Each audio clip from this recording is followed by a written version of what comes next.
ขอคืนนะ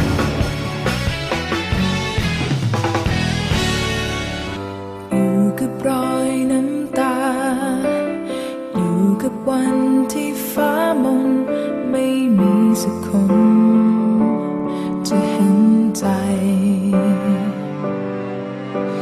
เมื่อนานแสนนานมีกับคืนฝันร้ายไม่มีอะไรที่สวยงามไม่ว่าเธอจะเคยเป็นใครจะผ่านอะไรมาขอจงอย่าเป็นกังวลนี่คือคนของเธอไม่ว่ามันจะเกิดอะไรต่อจากนี้ไปฉันจะอยู่ดูแลเธอ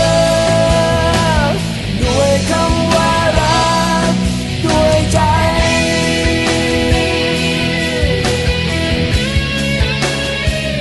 ไม่ต้องบอกฉันถึงวันที่เลยผ่านไม่ต้องบอกฉันว่าเคยมีใคร